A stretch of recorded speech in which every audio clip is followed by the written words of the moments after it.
세상에는 불가능하게 보이는 일들이 많이 있습니다. 안 될 것처럼 보이는 것들이 너무도 많죠. 아브라함도 100세의 아들을 얻었는데 그 아들을 주실 것이다 라고 할 때 그 아내인 사라가 어떻게 했습니까?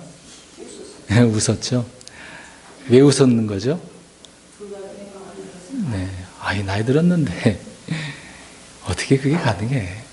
그런 마음을 가져서 웃었습니다. 근데 주께서 그 웃음을 보시고 내가 웃었느니라 그랬더니 뭐라고 또 얘기해요?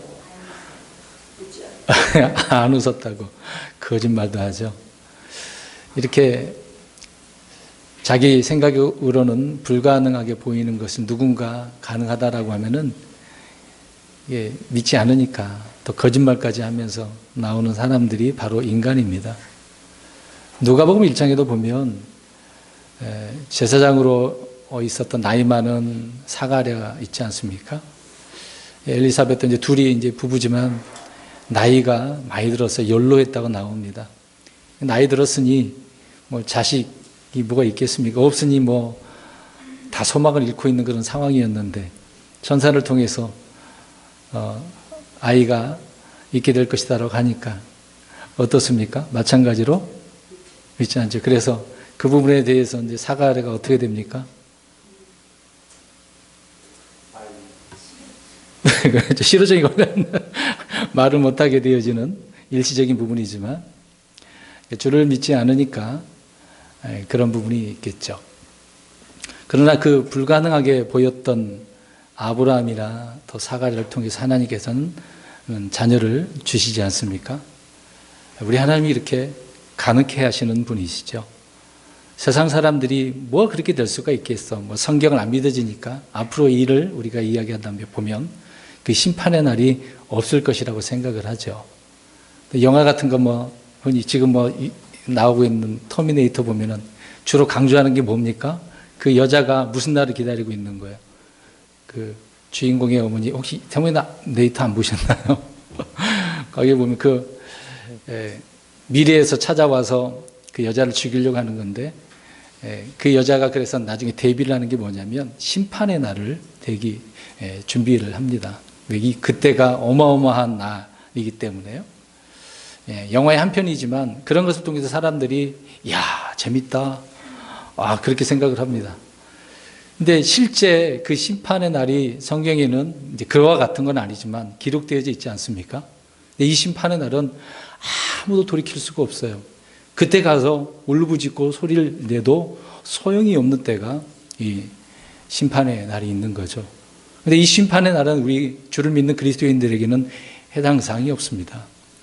이 땅에 주를 믿지 않고 살아가는 모든 이들에게 주어지는 날이 심판의 날이 되는 것이죠. 그래서 그 날이 주의 날, 그날 그렇게 표현을 하고 있습니다. 그래서 이스라엘 백성들이 1차적으로 그날에 전 3년 반, 후 3년 반, 7년 대환란 가운데 고통을 당하게 되어지고 그리고 민족들도 맞물려서 심판을 당하는 날이 그날 아니겠습니까? 근데 이런 날이 성경에 있음에도 불구하고 불가능해. 어떻게 그런 일이 있어? 뭐 초자연적인 그런 일들이 일어나게 되어지는 건데요. 안 믿어지는 사람들에게는 불가능하다라고 생각을 할 것입니다. 그러나 우리 하나님께서는 그 날이 사실이라고 말씀을 성경에다가 기록해 놓고 또 그것을 믿으라고 하고 있습니다. 이런 주님의 말씀들을 약속들을 믿는 자들에게는 피할 길을 주셔서 이 심판의 날이 임하지 않고 영원한 생명이 주어지는 엄청난 복이 주어지는 것이죠. 저와 여러분들이 그래서 주 예수 그리스도를 믿음으로 말미암아 이 약속을 얻게 되어진 것입니다. 우리가 이런 사실들을 믿는 것 이 자체도 어떤 일입니까? 기적이죠. 불가능하게 보이는 것이지만 하나님께서는 가능케 주신다는 것입니다. 그래서 우리는 늘 우리 주님을 믿는 자들에게는 모든 것이 가능한 이런 삶을 믿음을 통해서 보고 깨닫고 또 그렇게 살아가고 있는 것입니다. 그런데 오늘 1절 말씀에도 보면 주의 손이 짧아져서 구원하지 못하는 것이냐. 그렇지 않다는 것이죠. 하나님의 손은 짧은 손, 이게 이제 권능이 부족하다면 그런 의미가 될 것입니다. 하나님 그렇지 않다는 것이죠. 이스라엘 백성들의 구원은 기근, 전쟁, 질병, 어떤 여러 가지 환경 조건에 의해서 구원을 말하는 거 아니겠습니까? 지금 심판의 날이 그들에게는 이제 머지않아 바벨론이 쳐들어오게 되어지면 이런 엄청난 일이 벌어지게 될 것인데, 사람들은 주님의 그 권능의 손을 의지하지 않고 사람들의 손을 의지하다 보니까 이 구원이 전쟁에서, 심판에서 점점점 멀어지게 되고 또 심판을 당하게 되어지는 것이죠. 주를 믿지 않는 불신자들을 한번 생각해 보시기 바랍니다. 이제 이 불신자들은 주님을 믿지 않기 때문에 죄인인 거죠. 주를 믿으면 죄인이 아니라 의인이 되는 것인데, 이 죄인을 우리가 다룬다라고 할 때 가장 좋은 방법은 그 사람에게 당장 어려운 점을 해결해 주면 됩니다. 어떤 어두운 면을, 문제점을 해결해 주면 그 사람에게 있어서는 엄청난 은혜와 복이 되겠죠. 그 사람의 그의 잘못들과 자기 의에 가득 찬 어떤 기준점이 있을 거 아닙니까? 그런 것들을 우리가 깨 부숴주고 자기가 또 신뢰할 만한 그런 것들이 이제 이런 것은 아무것도 아니다. 내가 지금 의지하고 신뢰한 것은 이거는 아무 의미가 없고 가능하게 할 수 없는 불가능한 일이다라는 것을 알려주는 것이다. 이제 그런 점을 깨우쳐 주면 그 사람에게는 그 어려움에서 벗어나게 되어지는 것이죠. 그런데 불신자들에게 그렇게 우리가 말씀을 전해주면은 어렵습니다. 굉장히 어려운 점이죠. 그래서 이런 것들을 우리가 사람들에게 알려줄 때 피할 길을 우리가 준다라고 할 때는 많은 우리가 공부도 해야 되고 또 말씀과 기도가 있어야 되는 것도 당연할 것입니다. 그런데 죄인들의 특징은 어떻습니까? 자신이 믿고 있는 것은 끝까지 붙잡으려고 하잖아요. 놓지 않으려고 하지 않습니까? 이것만 해보려고. 그래서 지금 암 걸린 사람 TV에 개그맨 자꾸 나오는데, 그래서 뭔가 살아보려고 먹을 것, 짐승이 먹는 그런 약을 먹고 또 있는 것을 보게 되어집니다. 이런 부분을 이제 붙잡으려고 하는 거죠. 죄인들이 의지해야 될 마지막 대상이 누군가 우리는 알고 있습니다. 그러나 그 사람들에게 누군가를 알려줘야 되는 것이죠. 그것은 예수님밖에 없다라고 하는 부분입니다. 그런데 죄인들은 이 세상에 있는 다른 것들을 통해서 구원받고 싶어 하는 거죠. 그래서 희생도 필요하다고 생각을 하고 어떤 값을 지불하거나 어려운 고통도 감내해야 된다라고 하는 그런 것을 통해서 자기 스스로가 보람을 느끼는 겁니다. 이런 종교적인 삶을 살아가는 것이죠. 자신을 죄인으로 여기고 하나님께 반역한 사람이라고 하는 그런 점에 있어서 이 불신자들은 인정하려고 하지 않습니다. 나는 죄 안 지었는데 이렇게 얘기를 하겠죠. 구원을 위해서 예수 그리스도 한 분께 자기 자신을 이렇게 내어놓아야 되는데 그러고 싶지 않다는 그 얘기입니다. 만약 그렇게 한다라고 한다면 자기 자존심도 내려놔야 되고 자기 의도 내려놔야 되기 때문에 더 어려워지는 것이죠. 그런 자존심이 부서뜨리기가 참 어렵다는 그 얘기입니다. 하지만 이 모든 것들이 완전하게 부서지게 되어지면 우리 주님을 통해서 구원받는 것, 이 구원이라고 하는 것은 굉장히 쉽게 받아들여지게 되는 것입니다. 이런 것을 내려놓지 않으면 주님의 구원은 굉장히 어려운 거죠.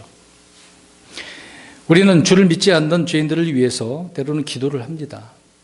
하나님께 도와달라고, 또 그들을 구원시켜달라고.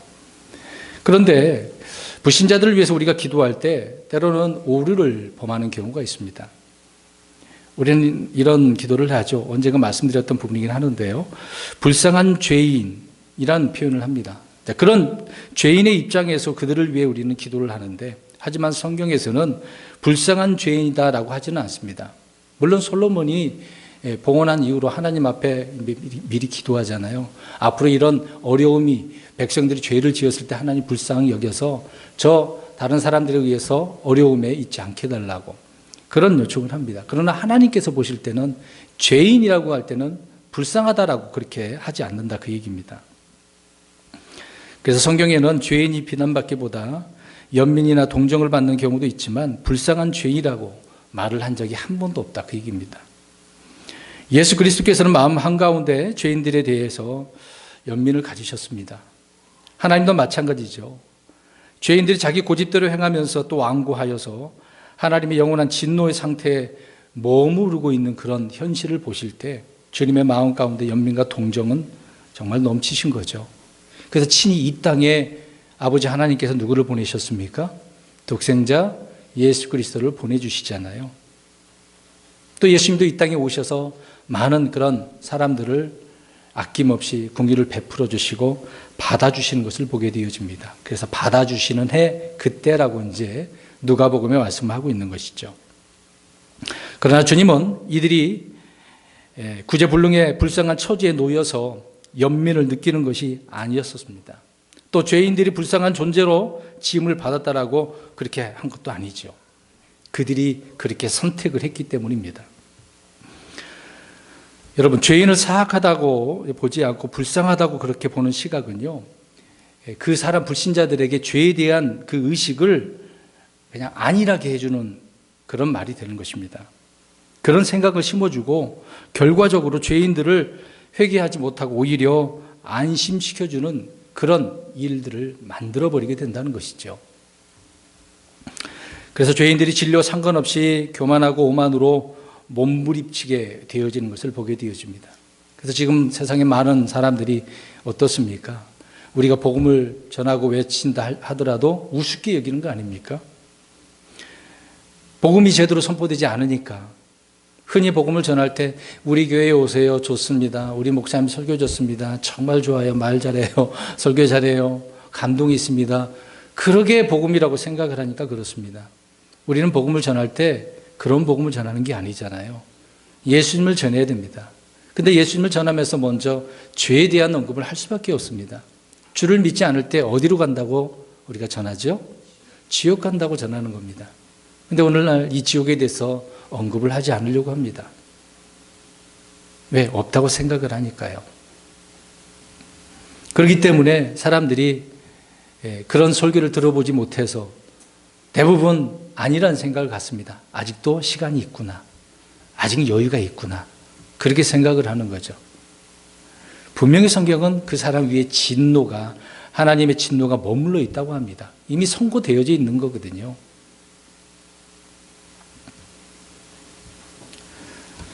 죄인들이 진리와 상관없이 이렇게 몸부림치고 있는데 불신자들은 죄의 결과에 대한 두려움이나 심각성에 대해서 깨닫지 못하고 있는 것입니다.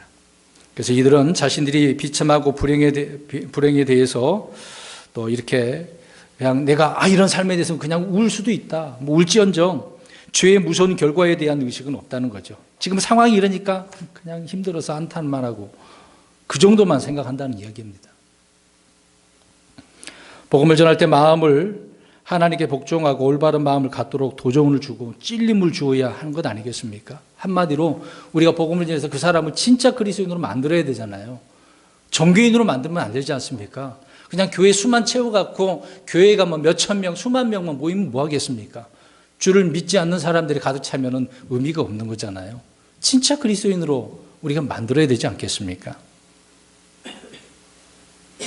그래서 우리가 구원받도록 하지 못한다라고 한다면 아무리 좋은 말이라든지 좋은 접근법이라 해도 소용이 없다 그 얘기입니다. 우리는 이렇게 불신자들과 힘겨운 씨름을 하려고 하는 그런 목표가 뭐겠습니까? 죄인들을 하나님께 이겨 나아가도록 하는 것이 우리의 목표잖아요. 그들을 설득하는 목적이 바로 예수 그리스도를 알고 믿고 순종하도록 하기 위한 그런 일인 것이죠. 사람이 양심의 가책을 받고 있을 때 어떻게 우리가 다루는가라고 하는 것이 정말 중요한 것입니다. 복음을 증언하는 사람이 그래서 확실하게 증언을 해야 됩니다. 그래서 두려워하거나 믿지 않는 자들의 그런 종말에 대해서, 지옥에 대해서 확실하게 이야기를 해줘야 됩니다. 좋은 말을 우리가 하기에는 좀 어렵죠. 이런 부분에 있어서는. 물론 우리가 지혜롭게 때로는 부드럽게 대할 필요가 있지만 죄에 대한 부분에 있어서는 불쌍히 여겨서는 안 된다는 겁니다. 우리는 정확하게 그 사람의 그 죄의 문제를 집어주고 넘어가야 한다 그 얘기죠. 듣기 싫다 하더라도 때로는 우리는 욕을 먹는다 하더라도 욕을 먹으면서도 우리는 그 부분에 대해서는 확실하게 해야 된다 그 얘기입니다. 그래서 죄인들에 대해서는 우리는 그리스도의 참된 모습은 죄에 대해 조금의 미련이나 동정도 두지 말고 오직 기록된 말씀에 따라 선포해야 된다, 그 얘기입니다. 성도 여러분, 불신자에 대한 우리의 마음은 안타까울 수밖에 없습니다. 우리도 우리 가족 가운데 믿지 못한 분들이 있기 때문에요. 그러나 주님께서 보신다라고 하는 그런 관점에서 우리가 본다면 우리는 불쌍히 여기는 것이 아니라 그 종말에 대한 분명함을 선포하는 것이죠. 그런데 이 시대는 어떻습니까? 지금 우리가 하나님 말씀이 이렇다라고 한다면 어때요? 욕을 먹기 좋아하는 사람이 있습니까? 심지어 우리가 어떤 사람이 나에게 욕을 하면 어때요? 그냥 지나가신 분들이 있나요? 속으로라도 욕하는 경우가 있지 않나요? 욕 먹기를 싫어하는 이 시대죠. 싫은 소리 듣기 싫고, 그래서 타협을 일삼고 그렇게 살아가고 있습니다.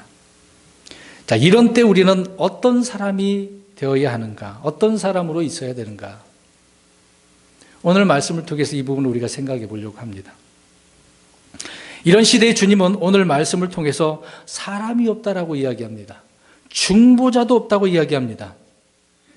올 한 해를 우리가 살아오면서 어떻습니까? 우리는 어떤 그리스도인으로 하나님께서 찾으시는 그 사람으로 살아왔는지, 아니면 좀 전에 말씀드린 것처럼 욕먹기 싫어서, 싫은 소리 듣기 싫어서 그냥 타협하면서 살지는 않으셨나요? 우리는 열심히 기도하며 여기까지 왔습니다. 11월도 이제 마지막 그런 부분을 우리가 보내고 있네요. 그런데 우리의 기도가 응답이 되지 않고 오히려 응답이 안 될 때 어떻습니까? 하나님 이럴 수 있습니까? 내가 그동안 주님을 위해서 이렇게 섬겼는데, 이제 내 의가 나오는 거죠. 자기 의가 나오는 거죠. 난 한다고 하면서 이렇게 열심히 했습니다. 그런 말이, 생각들이 나옵니다. 오늘 본문의 1절부터 3절을 보면 그런 부분이 이해가 될 것입니다. 이렇게 기도 응답을 막는 것이 무엇 때문일까요? 욥기서 35장 13절에 보면 헛된 것은 하나님이 결코 듣지 아니하시며 라고 이야기합니다. 그러면 우리가 많은 기도를 했는데 헛된 기도가 태반이었다 그 얘기입니다.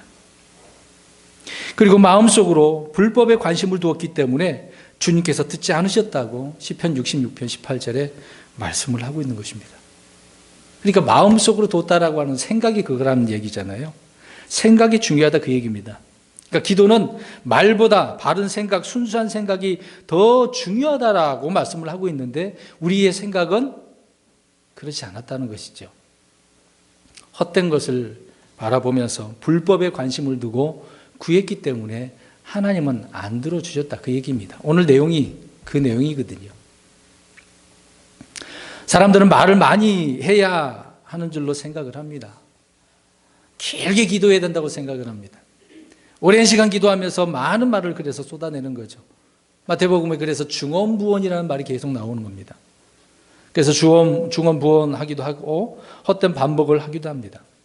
이것은 성경적인 기도가 아니죠. 이교도들이 하는 기도라고 예수님께서 분명하게 말씀을 하고 있습니다. 또 자기 귀를 돌려서 율법을 듣지 않기 때문에 말씀에 귀를 기울이지 않으니까 하나님께서 기도 응답도 할 수가 없다 그 얘기입니다.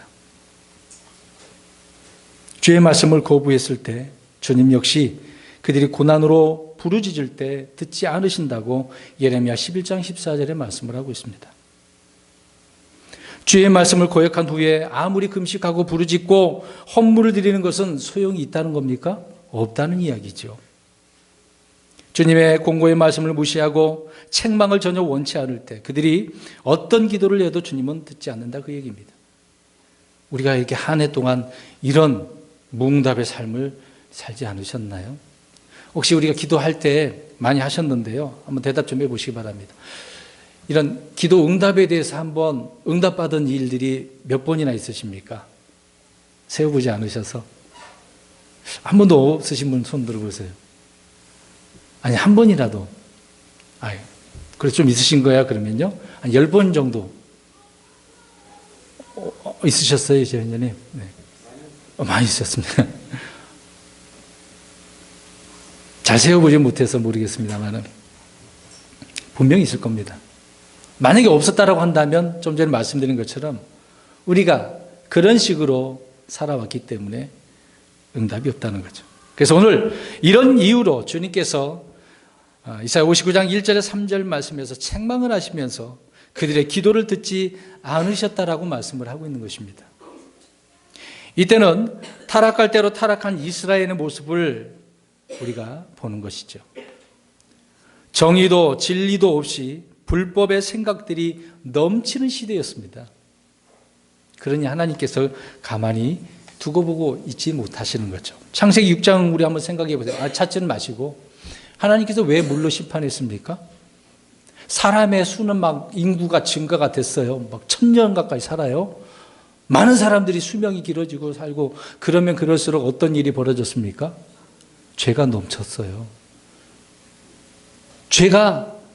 그 죄의 수위가 차니까 하나님께서는 그들을 물로써 심판하시는 겁니다. 계속해서 이런 일은 역사가 반복되듯이 이스라엘 백성들을 통해서 보여주고 있는 것이죠. 지금 시대가 오늘 본문에 이스라엘 백성들이 남유다가 바벨론의 포로로 잡혀가기 전에 그 상황을 한번 보십시오. 그러면서 오늘 이 현실을 우리가 보면 어떻습니까? 우리 자신을 보면 또 어떻습니까?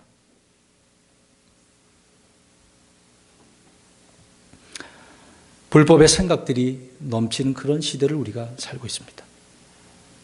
그래서 이 시대를 보실 때, 주님께서 보실 때 사람도 없고 중보자도 없음을 그렇게 이상히 여기셨다라고 합니다.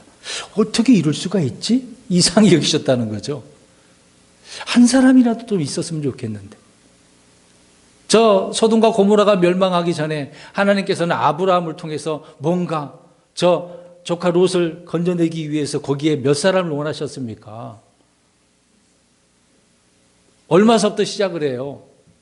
50부터 시작하고. 그래서 아브라함 그래도 좀 불안한 거예요. 몇 명까지 내려갔습니까? 그럼 10명. 10명 있어요? 없잖아요. 그러니 심판하셨다라고 말씀을 하고 있는 거죠. 그래서 이상히 여기시는 거예요. 그럼 이 시대는 어떨까요? 다릅니까? 역시 마찬가지죠. 그럼 이 부분을 우리가 생각해 볼 때 오늘 16절 말씀의 근거로 사람이 없다. 중보자도 없다. 왜 없는가? 우리는 역사적인 사실을 가지고 오늘의 현실을 바라보며 우리 자신을 돌이키기를 원합니다. 성경 찾겠습니다.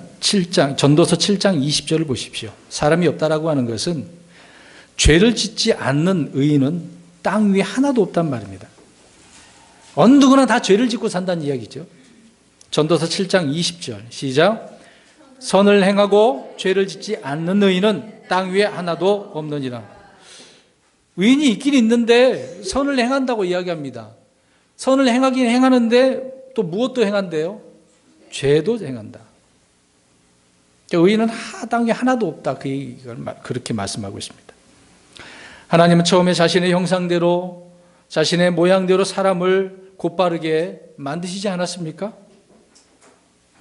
전도서 7장 29절에 보라 내가 발견한 것은 오직 이것이니 곧 하나님은 사람을 곧바르게 만드셨으나 그들이 많은 창한물을 찾아냈다는 것이라.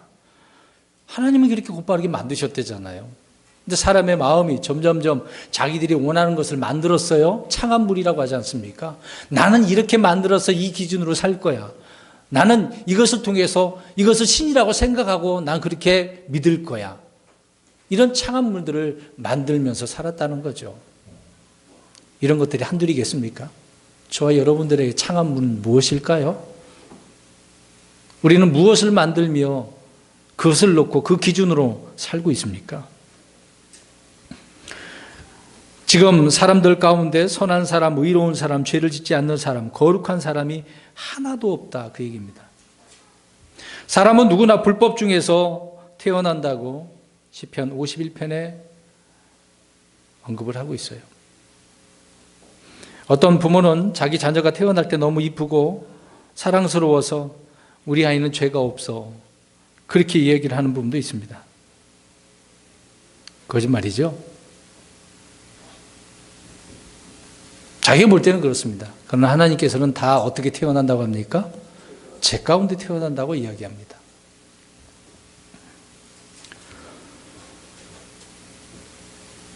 여기서 15장 14절에 사람이 무엇이기에 깨끗하겠느냐, 여자에게서 태어난 자가 무엇이기에 의롭겠느냐. 모든 사람이 아브라함과 이브를 통해서 태어난 모든 인류의 사람들이 이렇게 태어나기 때문에 의롭지 않다, 깨끗이 않다라고 말씀하고 있습니다. 욥의 친구들은 사람이 태어날 때부터 문제가 있고 태생에 문제가 있다는 사실을 잘 알고 있었기 때문에 이런 말씀을 언급하고 있는 것이죠. 다윗이 말한 대로 우리는 불법 가운데 형성되었고 죄 가운데 태어났다라고 하는 것입니다. 그래서 우리는 이런 죄인이기 때문에 심판받을 수밖에 없는 것이죠. 그런데 우리 하나님께서는 피할 길을 주셨어요.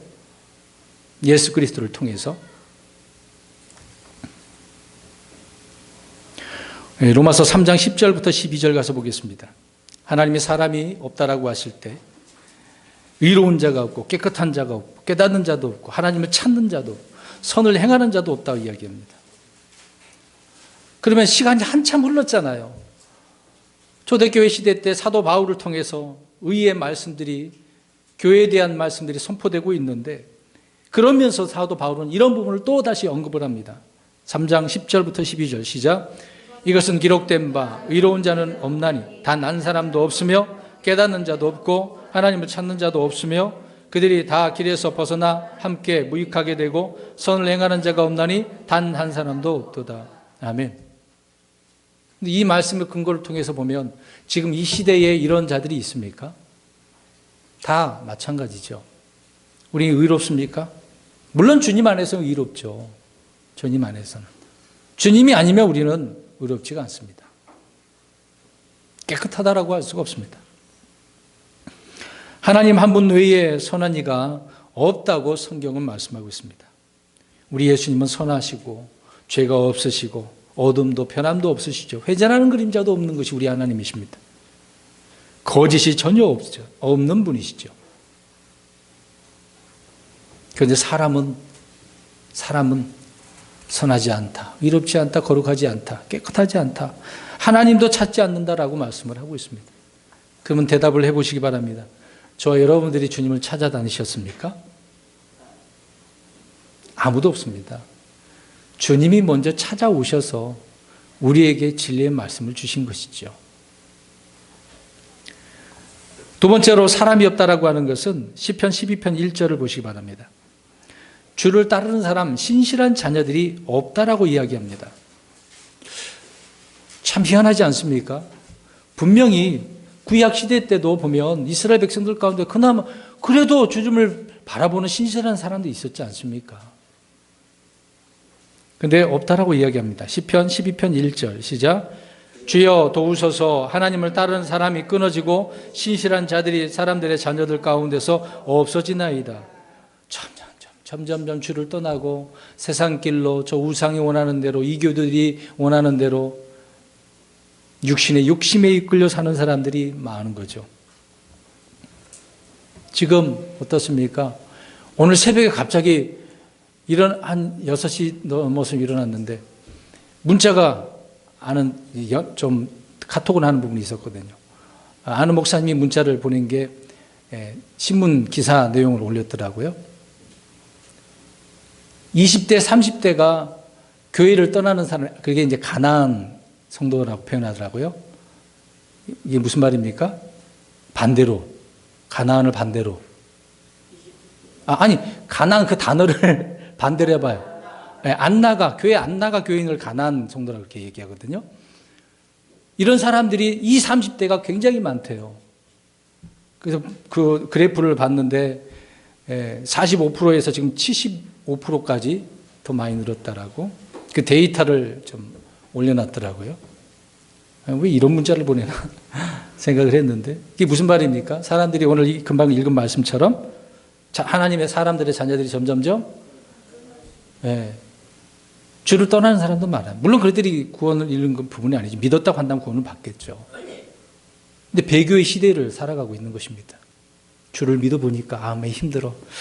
오늘 아까 말씀처럼 기도 응답이 안 돼. 자기 생각은 안 하고 자기 일을 돌아보지는 않으면서 맨날 이런 핑계를 대고 떠나는 거죠. 그래서 이 핑계 저 핑계 이 불평 저 불평을 해대고 있는 것입니다. 분명히 12편 1절에 시편 기자는 하나님을 따르는 사람이 끊어지고 신실한 자들이 없어지고 있다고 한탄해하고 있다는 것입니다. 지금 우리는 이 말씀 보면 누구나 짐작을 할 수는 있겠죠. 시편 기자는 이렇게 말씀을 언급을 하고 있는데 우리는 어떤 생각을 가지고 있습니까? 시편 14편 3절에도 그들이 다 치우쳐져서 다 하나님께 더러운 자가 되고 선을 행하는 자가 없나니 단 한 사람도 없도다. 구약에도 이렇게 언급을 했잖아요. 사도 바울도 언급하고 있지 않습니까? 예나 지금이나 이런 현실은 마찬가지입니다. 성도 여러분, 우리는 이런 악한 세상에서 살고 있습니다. 우리는 주를 따르고 있습니까? 계속해서 신실한 자녀들로 살아가고 있습니까? 신실하다는 말은 무슨 의미입니까? 신실하다라고 할 때 여러 가지로 변함없이 주님을 끝까지 신실하게 믿고 따라가는 사람, 신실한 부분이죠. 믿음이 있는 그런 사람을 말하고 있는 것입니다. 도중에 포기하지 않고 내팽개치지 않고 가야 할 길을 끝까지 가는 사람이죠. 그런 사람이 없어지고 있습니다. 여러분, 이번 한 해 동안 우리는 이런 신실함에서 너무 부족하지 않았습니까? 더욱더 신실한 사람으로, 주를 따르는 사람으로 드러나는 저와 여러분이 되었으면 좋겠습니다. 또 세 번째로 사람이 없다라고 하는 것은 어떤 의미일까요? 욥기서 28장 12, 13절을 보십시오. 지혜로운 사람, 지식과 지혜를 간직한 사람이 없대요. 간직한 사람이에요. 이런 사람이 없다라고 이야기를 합니다.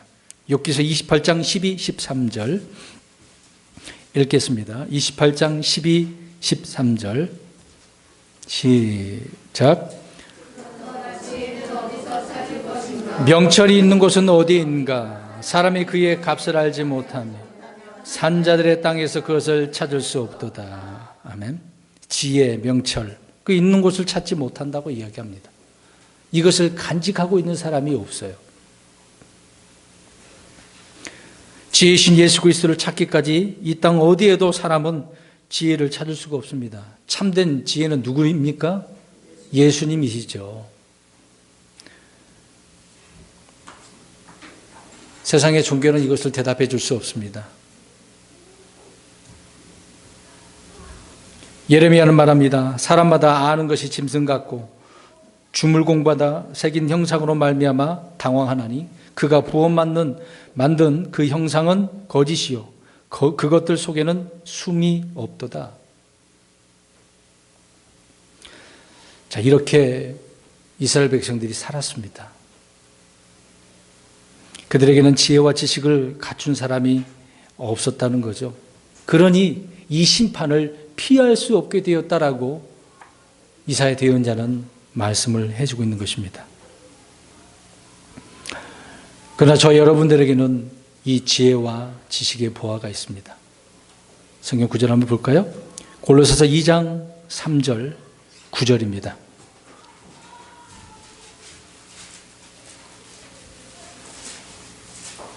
골로새서 2장 3절 9절 두 구절을 읽겠습니다.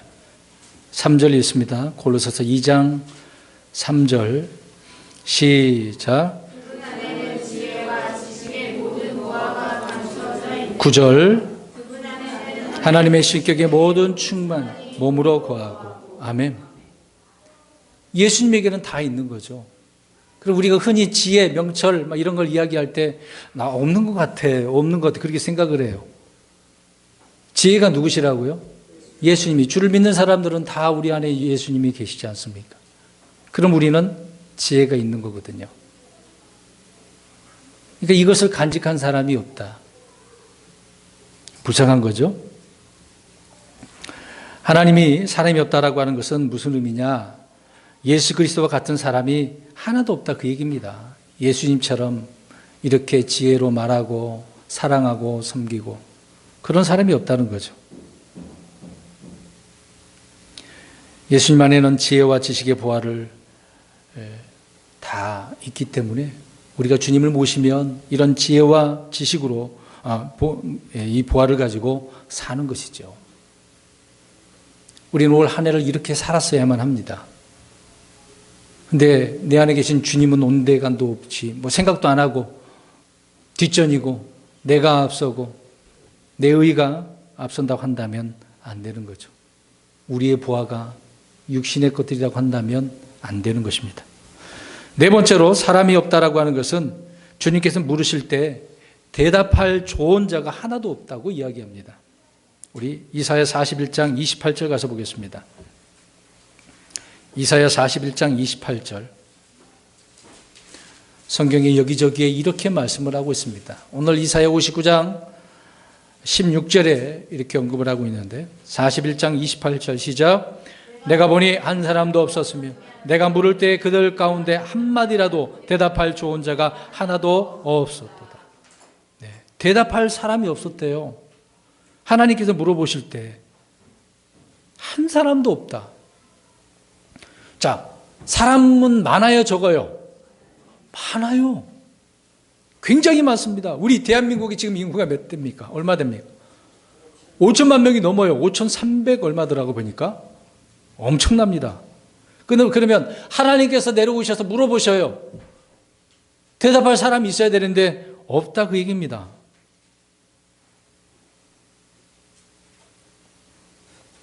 우리 예수님은 주 하나님께서 물으실 때 대답할 말이 있으셔서 언급한 부분은 있습니다. 히브리서 10장에 보니까 오 하나님이여 보시옵소서 두루마리 책에 나에 대한 기록된 바와 같이 내가 주의 뜻을 행하러 오나이다 하였나이다. 이런 말을 우리 주님은 하셨네요. 하나님이시니까. 근데 사람은 어떻다고요? 주께서 물으실 때 대답할 사람이 없대요. 여러분 어떻습니까? 하나님이 아니고 그러면 사람들이 물어볼 때 대답할 수 있는 그런 좋은 자, 저 여러분이 돼야 되는데 누가 물어보면 대답을 못할 때 어떻습니까? 부끄러운 일이잖아요. 혹시 주변에서 물어보신 분 없습니까? 자, 대답할 사람이 있어야 됩니다. 저 여러분들이 이 마지막 때에 우리가 보내면서 특히 올 한 해를 보내면서 내가 내 가족들에게 내 주변 사람들에게 이런 대답할 수 있는 그런 좋은 자로 있어야 됨을 생각을 하시고 그런 사람들이 되기를 간절히 바랍니다. 다섯 번째로 에스겔서 22장 30절 보십시오. 사람이 없다라고 하는 것은 기도하는 사람, 중보하는 사람이 없대요. 그래서 앞서 몇 주 전에 이 중보에 대한 이야기를 말씀을 전했습니다. 에스겔서 22장 30절 22장 30절 시작. 그 땅을 위해 내 앞에서 울타리를 세우며 모려진 곳에 서서 나로 하여금 그것을 멸하지 못하게 할 한 사람을 내가 그들 가운데서 찾았으나 아무도 찾지 못하였노라. 누군가 하나님께서 이렇게 심판하시는데 이 부분을 놓고 기도하고 중보하는 사람이 없었다. 하나님의 심판을 막을 수 있는 그런 기도의 사람을 찾았는데 없었다 그 얘기입니다. 그들 가운데서 못 찾았다 그 얘기입니다. 그러면 시편 99편 6절에 가서 보세요. 그런 사람이 누구였을까? 있긴 있었어요 과거에. 근데 지금 이 시대는 남유다 시대 때는 없었다 그 얘기입니다. 대답해 주세요. 99편 6절에 누가 있습니까? 모세와 아론과 사무엘이에요. 그러니까 제사장들 가운데서는 모세와 아론이 하나님 앞에 중보하며 기도했습니다. 주의 이름을 부르는 자들 가운데 누구예요? 사무엘. 이 세 사람이 패역한 이런 그 시대 배교에 빠져있는 그 백성들을 위해서 주님 앞에서 기도했고 주의 진노와 심판을 막은 거죠. 자기의 목숨을 내놓으면서까지.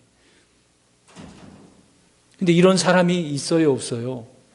없다라고 지금 하나님께서 지금 이 남쪽 유다를 향하여 말씀을 하고 있습니다. 그러니까 기도 응답이 없는 거죠. 하나님의 도우심을 볼 수가 없는 것입니다. 그러면 저와 여러분이 내가 기도하는 사람, 중보하는 사람이 돼야 되지 않나요? 내 가족을 위해서, 내 주변 사람들을 위해서 이런 사람이 돼야 되지 않겠습니까? 그러나 유다에는 이런 사람도 없었거니와 너무나 타락해서 모세와 사무엘이 다시 와도 이제는 그들이 와도 안 된다고 이야기합니다. 모세와 사무엘이 와가지고 하나님 용서해 주세요 돌이켜달라고 해도 이때는 안 된다라고 이야기합니다. 예레미야 15장 1절 가서 보겠습니다. 예레미야 15장 1절. 이때는 소용없어요.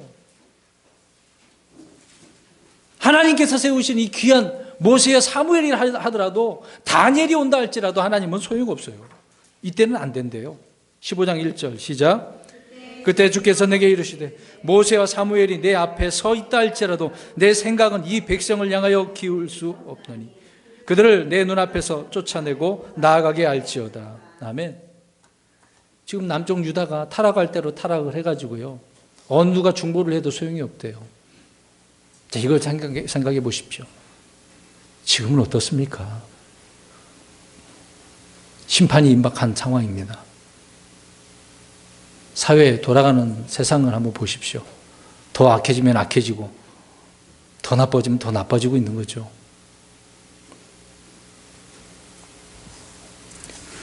저와 여러분들이 기도하고 중보하는 사람이 되었으면 좋겠습니다. 한 사람이라도 주님께로 이겨와야 되지 않겠나요? 여섯 번째로 한 사람도 없다라고 하는 것은 주님이 불쌍히 여길 자, 위로할 자를 찾았는데 아무도 없었다라고 이야기하고 있습니다. 시편 69편 20절이에요.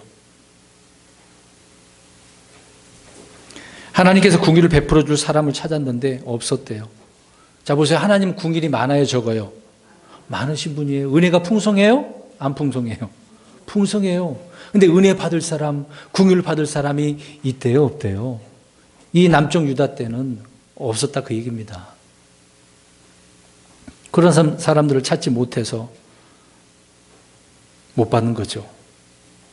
여러분, 주님을 통해서 복을 받고 싶으십니까? 이런 은혜를 받고 싶으십니까? 온전한 사람으로 있어야 되는 것입니다. 아무리 이때는 애통하거나 회개하고 자신을 낮춰봤자 소용이 없는 이런 때, 그때가 이제 임박한 때가 된 것입니다. 일곱 번째로 한 사람도 없다라고 하는 것은 이 땅에 앞으로 일어날 일을 보일 자가 한 사람도 없대요. 자, 이 구절 한번 보겠습니다. 이사야 41장 22, 23절 보십시오. 저야 여러분들이 올 한 해 동안 이런 사람들이 되었어야만 합니다. 그런 사람이어야만 하는 거죠. 지금 현실을 보십시오. 부정하지 마시고 괴로워하지 마시고 내가 안 됐다고 하면 돌이켜야죠. 이런 사람 돼야죠. 이사야 41장 22, 23절 시작. 그들은 그것들을 제시하고 앞으로 일어난 일을 우리에게 보이며 또 이전 일들이 어떠했는지도 보일지니라. 그리하면 우리가 그것들을 깊이 생각하고 그것들의 마지막 끝을 알리라. 또는 앞으로 있을 일들을 우리에게 밝히 보이라. 이후에 일어날 일들을 보여줌으로써 너희가 신들인 줄 너희가 알게 하라. 참으로 선을 행하든지 악을 행하든지 하라. 그리하면 우리가 놀라서 그것을 함께 바라보리라. 아멘. 앞으로 일어날 일들을 알려줘야 되는 그런 사람이 없었다. 그러니까 다들 주님의 심판의 문 앞에 있는 것이죠. 지금 믿지 않는 사람들이 어떻습니까? 다 이와 같은 현실에 있습니다. 그래서 저와 여러분들이 앞으로 일어날 일들을 전곡을 찔러서 말씀해 주세요. 뺑뺑 돌려서 그 사람을 이해시키려고 하지 마시고 처음에 얘기했지 않습니까?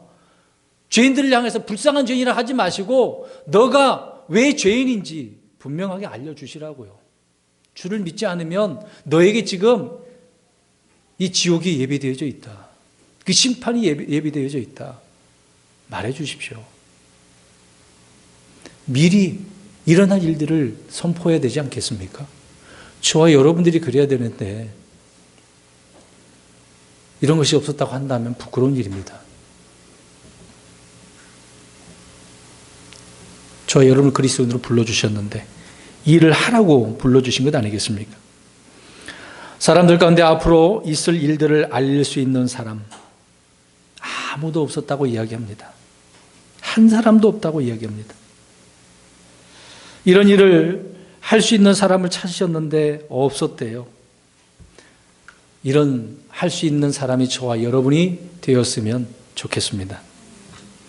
8번째로 한 사람도 없다라고 하는 것은 선한 사람이 곧바른 자가 사람들 가운데 없었다고 이야기합니다. 미가서 7장 2절을 가서 보십시오. 미가서 7장 2절. 참 역사적인 이야기를 우리가 살펴보고 있지만 이스라엘이 정말 놀랍지 않나요? 이스라엘을 보면서 우리 자신을 보기를 원합니다. 미가서 7장 2절 시작. 선한 사람이 땅에서 사라졌고 곧바른 자가 사람들 가운데 하나도 없도다. 그들이 다 피를 흘리려고 숨어 기다리며 저마다 자기 형제를 그물로 잡는도다. 아멘. 선한 사람이 사라졌어요. 곧바른 자가 하나도 없어요. 그러니 저와 여러분들이 나가서 그런 사람들에게 알리고 돌아서게 해야 되지 않겠습니까? 모든 사람이 다 악합니다. 이건 틀림없는 사실이죠. 그러나 우리가 주를 통해서 의로 선으로 나오게 되어지는 것입니다. 노아의 홍수가 있기 전에 이 땅에 사람의 그 사악함이 크고 마음에서 생각하는 것, 상상하는 것이 악할 뿐이다. 그런데 항상 악했다라고 이야기하고 있습니다. 그런 것처럼 지금 시대도 마찬가지죠. 예수님께서 그랬잖아요. 노아의 때, 롯의 때와 같이 마지막 때는 그와 같다고 그랬습니다. 주님의 말씀은 조금이라도 우리가 없어요. 다 옳습니다. 우리는 곧바른 자로 주님을 통해서 바르게 세워져야 되는 것입니다. 9번째로 산 사람도 없다라고 하는 것은 영원토록 살게 하고 썩음을 보지 못하게 할 자, 그런 사람도 없대요. 이런 사람이 없다, 그 얘기죠.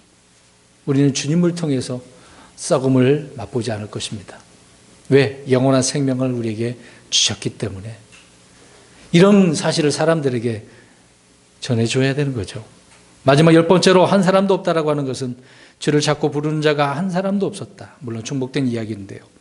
마지막 9절입니다. 호세아 7장 7절을 보겠습니다. 오늘 10가지를 이렇게 성경에 찾아서 말씀드렸는데 왜 찾았는지 우리 생각해 보셔야 됩니다. 호세아 7장 7절인데요. 시작. 그들이 다 와도 같이 뜨거워져서 자기들의 재판관들을 삼켰으며 자기들의 모든 왕들을 쓰러지게 하였도다. 그들 가운데는 나를 부르는 자가 하나도 없도다. 오히려 더 분노의 치밀로 올라가지고 재판관들을 삼켜버렸다. 죽였다. 공격했다. 그 얘기죠. 그러니까 죄인들은요. 이런 뜨거운 곳에 이제 앞으로 가는 장소는 지옥인데요. 지옥에 가서도 그들은 주를 부리지 않고 어떻게 한다는 겁니까? 이를 갈면서 분노하는 거예요. 예수님께서 말씀하잖아요. 마지막 때 이를 갈며 있을 것이라고. 분노합니다.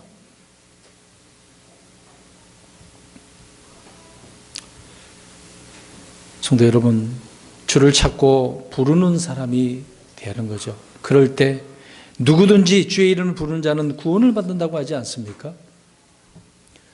오늘 11월 셋째 주를 보내면서 우리는 어느 말씀을 통해 사람도 없고 중보자도 없다라고 할 때 저와 여러분은 어떤 사람이 되어야 될까? 그냥 아니란 생각으로 지나가시겠습니까? 자신뿐만 아니라 우리 주변의 가족들, 가까이 지내는 사람들 그냥 내버려 두고 그렇게 사시겠습니까? 내가 주님께서 보내신 사람으로 쓰임을 받아야 될 것입니다. 시간 낭비하지 마세요. 책임을 회피하지 마세요. 내가 그리스도의 종이라는 사실을 우리는 간과하고 지나가서는 안 되는 겁니다. 저와 여러분을 통한 하나님의 놀라운 계획을 아시고 그 계획에 따라 쓰임을 받아서 하나님께 영광 돌리는 저와 여러분들이 되시기를 주의 이름으로 축원합니다. 아멘.